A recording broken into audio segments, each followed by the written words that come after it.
ஏன் மண்ணா விட மாட்டேங்கிறியே? இந்த நள்ளிரவு நேரத்துல மனுஷன் நடமாட்டமே இல்லாத இந்த சுடுகாட்டுல எதுக்காக இவ்வளவு கஷ்டப்படுற?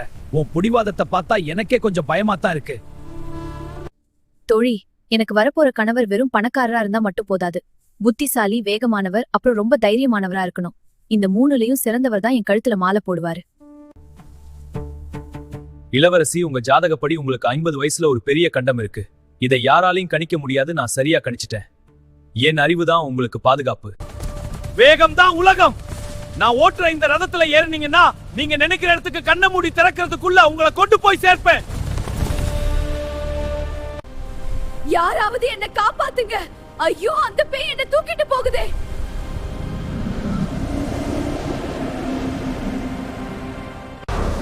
அவளை விட்டுடு. என் கைகள் உயிரோட இருக்கிற வரைக்கும் உன்னால அவளை தொட முடியாது. வா, மோதி பார்க்கலாம்.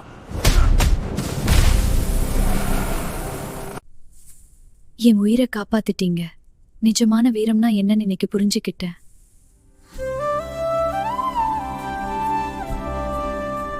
மன்னா, அறிவு சொன்னவருக்கான், வேகம் காட்டியவருக்கான், உயிரை காத்தவருக்கான். இப்ப சொல்லு, சந்திரலேகாவுக்கு யாரு உண்மையான கணவன்? தெரிஞ்சு சொல்லலைன்னா உன் தலை சிதறிடும். அறிவு வெறும் தகவல், வேகம் வெறும் வசதி. ஆனா உயிர் போற நேரத்துல சொந்த உயிரை பத்தி கவலைப்படாம போராடினானே, அவன்தான் இவளை நித்தியமா பாதுகாப்பான்.